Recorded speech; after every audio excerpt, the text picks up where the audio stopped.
connecting issues at a global and regional levels, and is also looking forward to the implications for the future.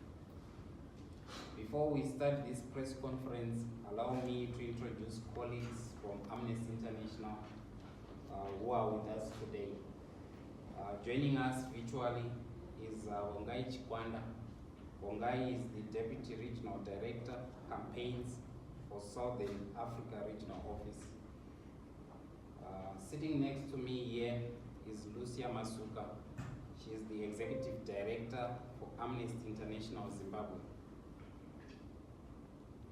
Sitting to my extreme left is Lucy Chivasa, who is the Campaigns Officer for Amnesty International Zimbabwe.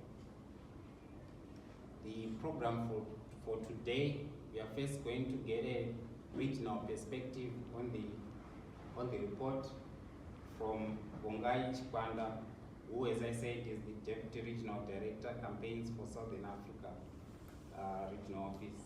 And then we are going to get an overview on the findings on Zimbabwe stemming out of the report from the Executive Director of Amnesty International Zimbabwe, Lucia Masuka. Then after that, we will entertain questions from the floor, and then we close. Zimbabwe, I will share with you the state of human rights in Zimbabwe for the year 2023. What Wongai has highlighted in respect of the region is also what we picked up here in Zimbabwe. I'll start off by sharing with you our findings as they relate to repression of dissent. We picked up that the rights to freedom of expression, association, and peaceful assembly continued to be threatened, especially during the general election period. Members of the main opposition party, the Citizens Coalition for Change, were the main targets of repression. And this repression took various forms, from the enactment of repressive pieces of legislation. In July 2022, just a month before the election day, the president signed into law the Criminal Law Codification and Reform Amendment Act 2022, which is also known in other circles as the Patriotic Act. This act failed to meet the requirements of legality, proportionality, and necessity in relation to the imposition by the authorities of penalties like loss of citizenship for citizens by registration or those who hold dual citizenship, the death penalty, as well as revocation of the right to vote or the right to hold public office. The piece of legislation also heightened the risk of arbitrary detention against those who expressed dissenting views and contained overly broad provisions that criminalized participation in meetings. Apart from repressive pieces of legislation, we also noted that the right to protest was restricted. We noted that there were arrests of individuals or groups who protested. In this regard, we have the arrest of the 6 University of Zimbabwe students as an example. These students were protesting against the prolonged incarceration of political activists such as Job Sikala and Jacob Ngarivume. They were arrested, detained, denied bail for a number of weeks, then subsequently released on bail. But as we speak, you may recall that this year, the charges that were being leveled against the students were ultimately withdrawn. But they had spent time in pretrial detention in 2023. We also picked up a number of cases of abductions and torture, particularly after the 23 August elections. We recorded cases of abductions relating to City Council member Womberai Shenende, who is with Triple C, together with his friend Sonele Mkushana. We also recorded cases relating to James Chidakwa, a former MP of Mabvuku, who was abducted and tortured, the case of Takudzwa Ngadziwore, as well as the case of Tafumane Masaya, who was killed in the process. I'll move on to highlight what we noted in respect of issues to do with arbitrary detention and unfair trials. We observed that there were cases, particularly during the election period, relating to arbitrary detention, and one such case relates to the arrest of the 40 staff members of the Election Resource Center and the Zimbabwe Election Support Network, who were held incommunicado at Harare Central Police Station, denied access to their lawyers and to their family members in contravention of provisions under the Constitution and international standards of fairness. They were subsequently charged, released on bail, and they were charged with attempting to announce the election results ahead of the Zimbabwe Electoral Commission's official announcement. We also observed that there were a number of cases that went through trial, which cases had risen during periods ranging from 2020 to 2021, where there were convictions that were not supported by the law.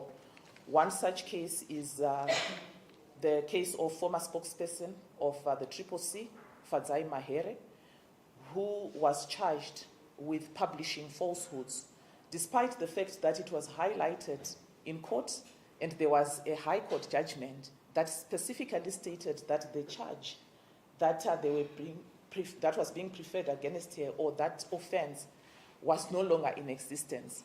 She was convicted and sentenced to paying a fine of $500. But you may be aware that this year, that conviction was subsequently overturned by the High Court.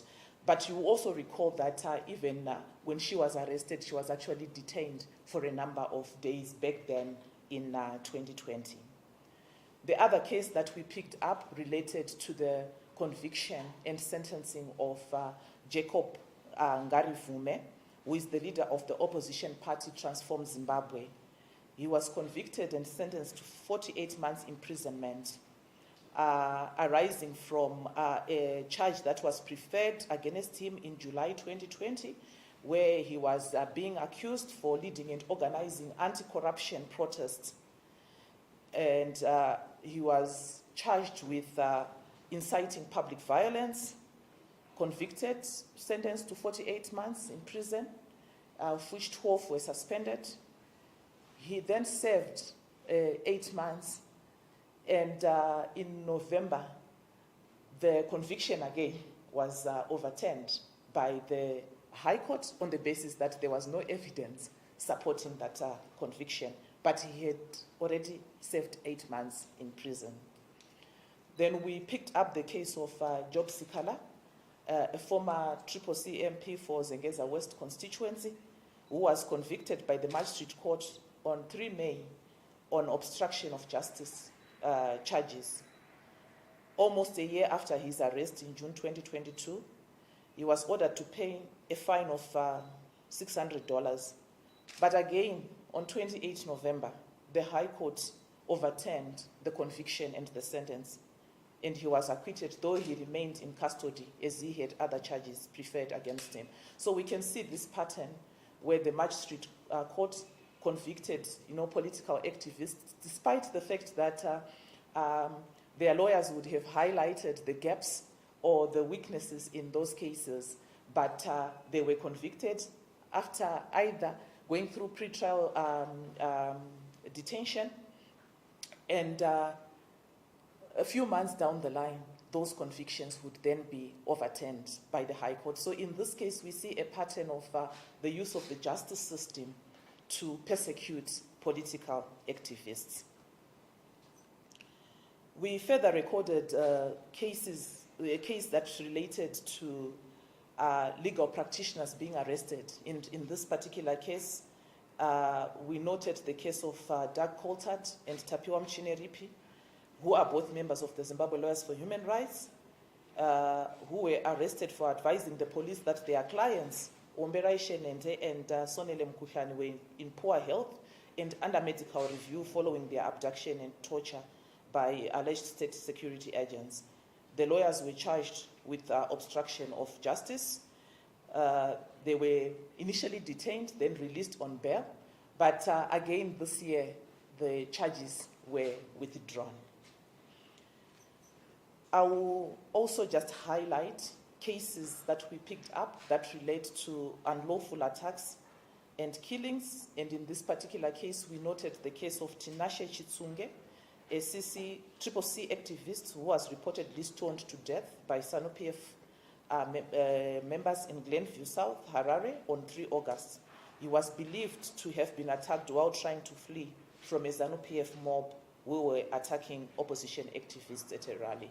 So in terms of civil and political rights, these are the observations that we made with regards to the human rights situation in Zimbabwe in 2023. I'll move on to just highlight the observations that we made in respect of issues to do with the right to health. The country grappled with a cholera outbreak stemming primarily from a severe lack of clean water. As of late September, almost 7,000 suspected new cases were recorded, and by 9 October, the death toll had reached 100. Zimbabwe first recurring cholera outbreaks exacerbated by poverty and inadequate infrastructure.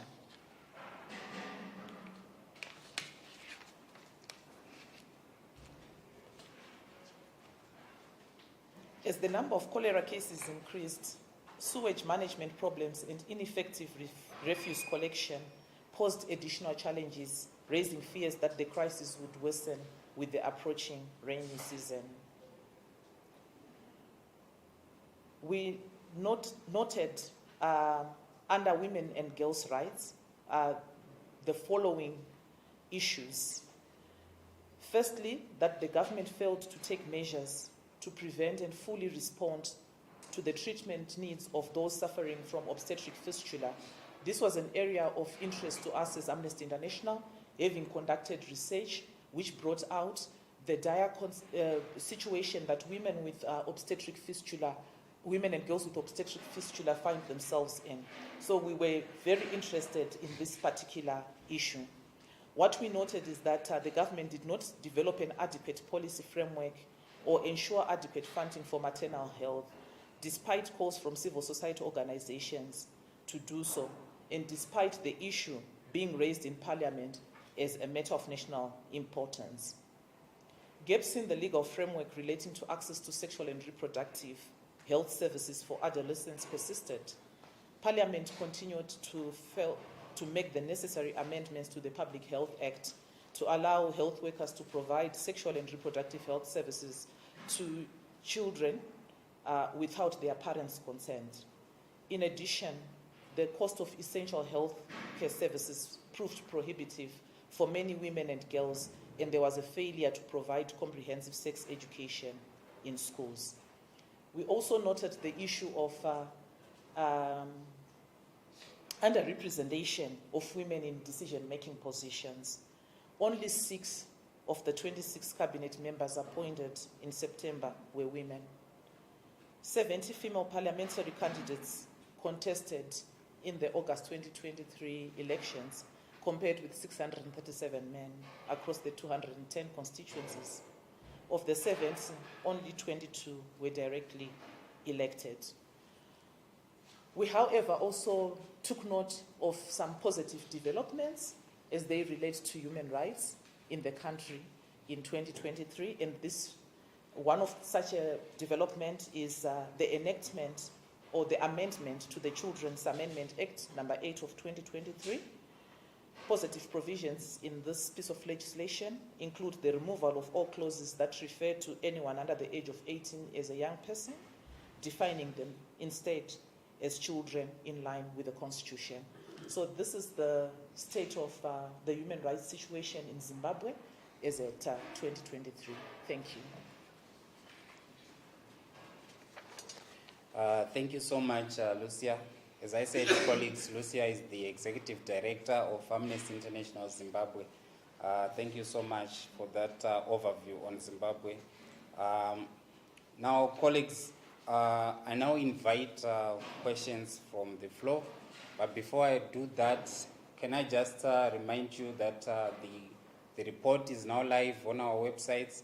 It was published yesterday, and it is also accompanied by a global press release that is also live on our website. You can either direct your questions to Vongai, who is our regional Deputy Director Campaigns, or you can direct them to Lucia, who is our Executive Director for Amnesty International Zimbabwe.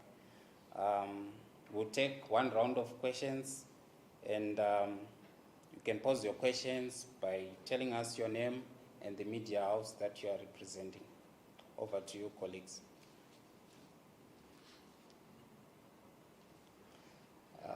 Yes, Pindai, Effet. Okay. My question is because she presented a report on Zimbabwe. What level, globally or regionally, are we putting Zimbabwe on in terms of human rights violations?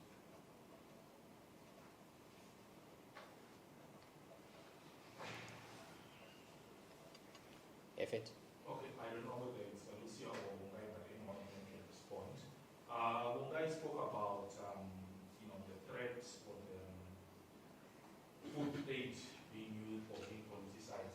Have you actually recorded any incidents, and how prevalent is this both regionally and in Zimbabwe, since this is an ongoing scenario? Can you please come again, Effet? Sorry. I was talking about Mungai highlighted the food aid being used as a weapon or violation of the rights to food. We are in a drought, and many Southern African countries are experiencing food shortages. Have you recorded any incidences where food aid has been used or has been politicized both in Zimbabwe and regionally?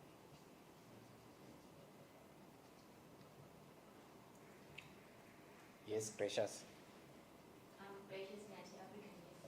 So Lucia in her presentation made reference to how out of 70 women that ran for office, only 22 were directly elected, and how this is affecting legislative frameworks around maternal health care. What measures has Amnesty International Zimbabwe taken with regards to engaging the legislative?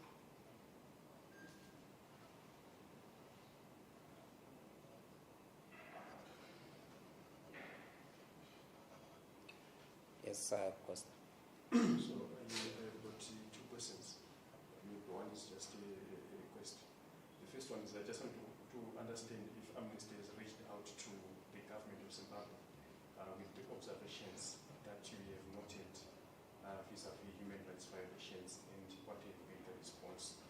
The second one, obviously, is to ask you maybe to just give a summary in vernacular, preferably in short, so that our audience also get to appreciate the observations that you have made.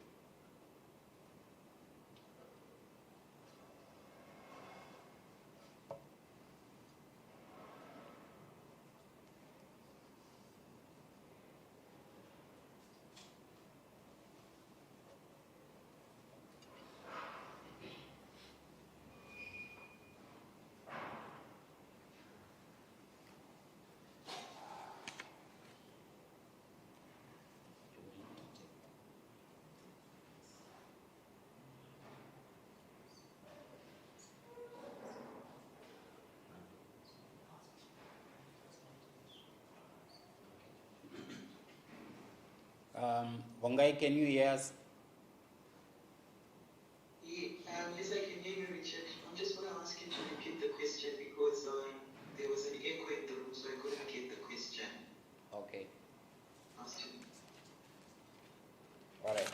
So the first question says, at what level are we putting Zimbabwe in terms of human rights violations globally.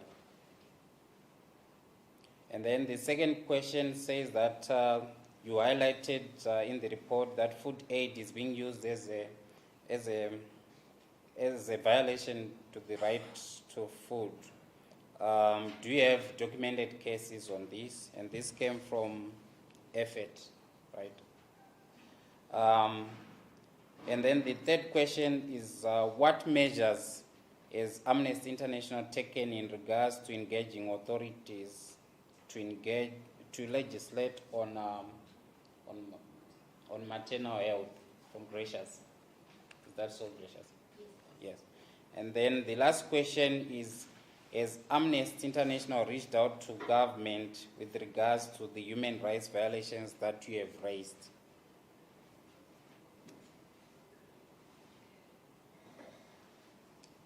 Can you hear me now? Yes. So the second one was around aid being used. Yes. And I will refer that question to you to respond. But before you respond, I would like Lucia to respond to the first question. Thank you for your question, Pinjai. So as Amnesty International,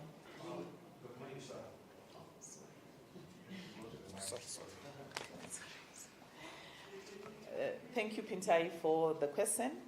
As Amnesty International, we do not compare the extent of human rights violations across countries or across the region. Neither do we rank.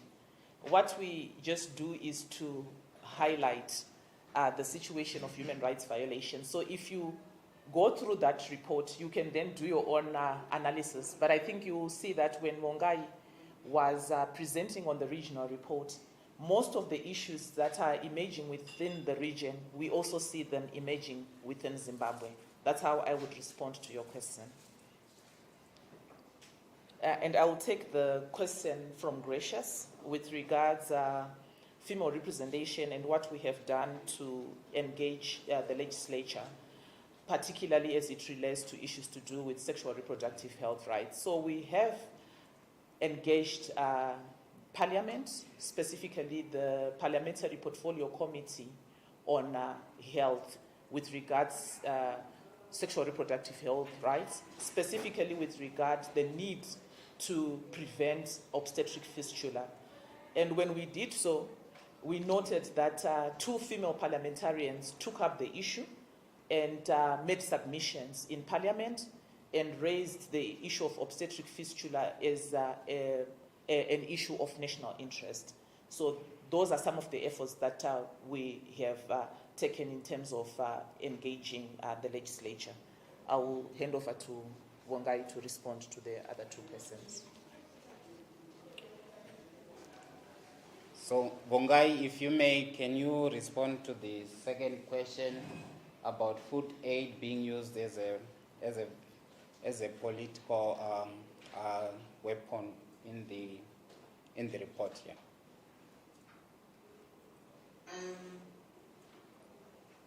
I'm not sure I spoke about aid being used as a political tool, but if it is appearing in the report, it would be interesting to know in which countries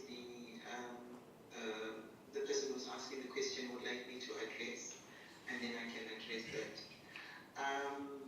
But what I can say, as Lucia said, is we obviously do not rank countries or compare and say this country is better than this country, because one human rights violation is more than enough for us to be able to speak out.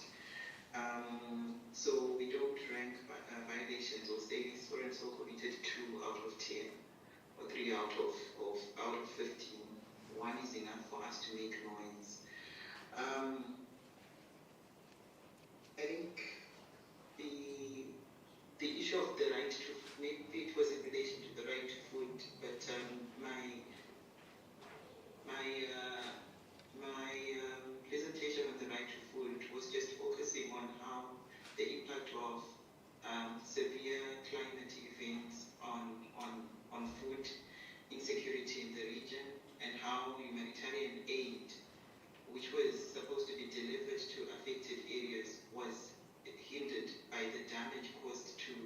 infrastructure, including health centers and remote areas, and that is in Madagascar.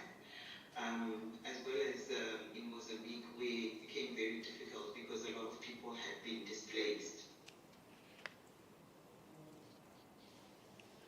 Thank you, Ongai.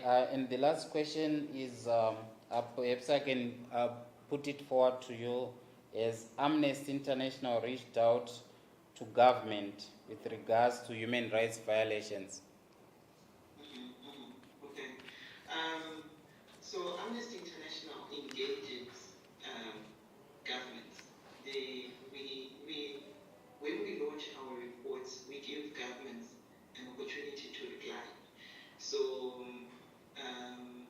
So that they can be able to see what is being said in the report, and then they are able to reply to the allegations that have been raised. In many cases, governments do not take the opportunity to reply.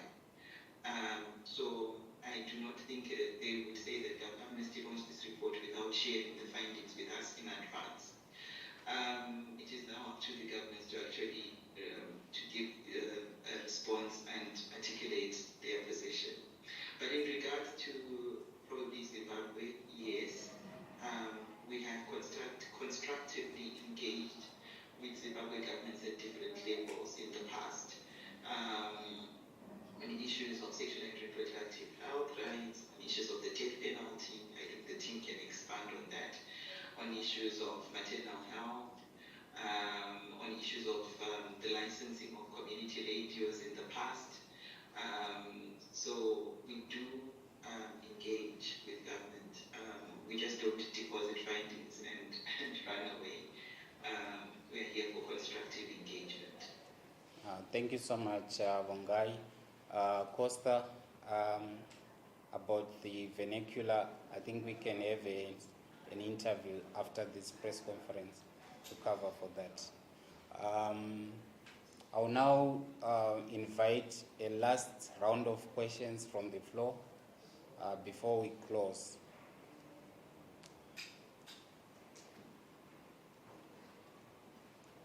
Your questions, colleagues?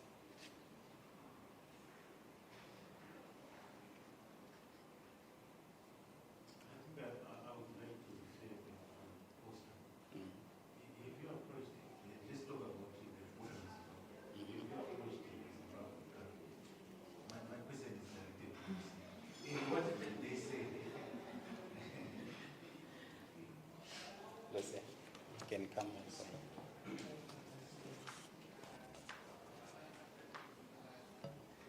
Like Honkai indicated, generally we share the reports that we release with the government for them to share their responses. So at different levels, for instance, in this regard, because we are launching this summary report, it's out there in the public domain, and we will be engaging with them. And the various issues that you see contained in the report, we have actually been continuously engaging with them. Like I already indicated, that we have had engagements with the Parliamentary Portfolio Committee on Health. In certain instances, we have conducted campaigns where we write to them directly, highlighting some of these issues. But perhaps Hongai will also just help and add on to my response.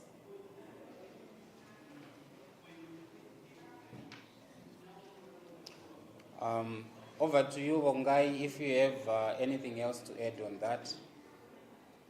In particular, our engagement with Zimbabwean authorities. But in relation to this annual report, because this is maybe what I can say is this is a collection of what we have observed over 2023, and many of the things that we've observed are things that we've placed in the public domain, or things that we've engaged government privately on, even if we have not placed it in the public domain, in a bid to be able to get to the whether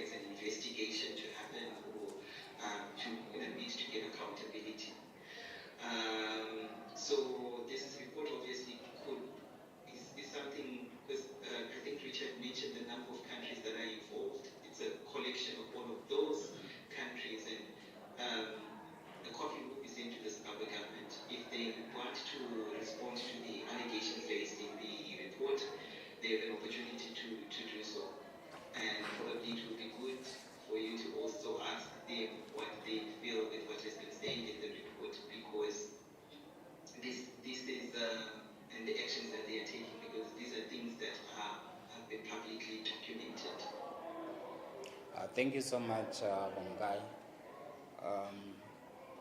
Yes, Costa, and So you see, again, a follow-up on that, on government engagement. We are persisting because we want to get a full picture of government's response on any case of human rights violations that have been in 2023. Did they happen to accept responsibility at any of those cases, either one or two? Or are they only denying everything?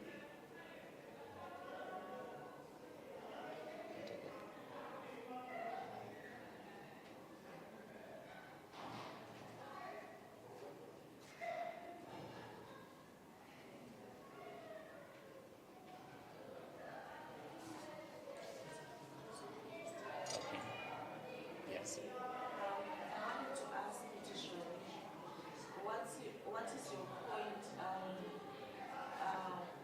what is your recommendations to the government or international communities in terms of addressing the human rights violations that you discovered, and also maybe your call to action as Amnesty International? Okay, I will hand over the questions to Lucia to respond to that. Thank you, Costa, for your question. Like Bongai indicated and like I indicated, all these issues we have highlighted through various channels. Some of you will recall that we launched an advocacy briefing last year titled Human Rights Under Attack in Zimbabwe, where we chronicled some of these violations. And of course, some may remember that there was a response from government where they, actually it was from a political party where they dismissed the findings. So we have put it in the public domain through all these publications. But we have not had instances where they have publicly acknowledged, but it's there in the public domain, but they have not publicly acknowledged.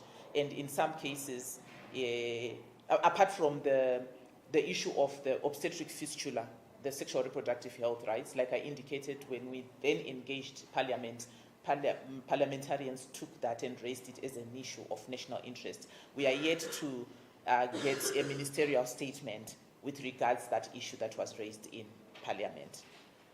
I don't know whether I've adequately responded to you. Thank you. Our call, particularly as we launch this report, is that authorities must promote, protect, and uphold the rights to freedom of expression, association, and peaceful assembly, as well as guarantee the socio-economic rights of every Zimbabwean. To the international community, we actually made calls in our advocacy briefing.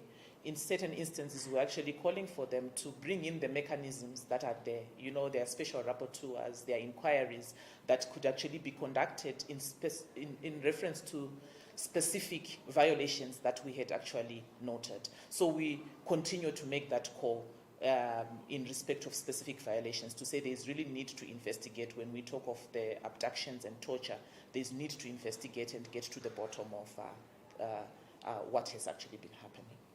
Thank you. Thank you so much, colleagues, for this. If you would like to request a one-on-one interview with the executive director here, or if you want us to arrange interviews with the regional spokespersons, you are free to do so. You can engage us after this press conference.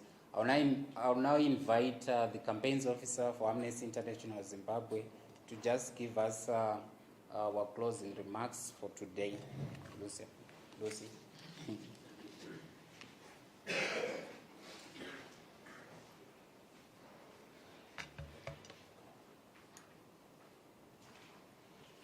On behalf of Amnesty International Zimbabwe, I would like to extend our heartfelt gratitude to each and every one of you for attending today's press conference on the situation of the human rights in the world.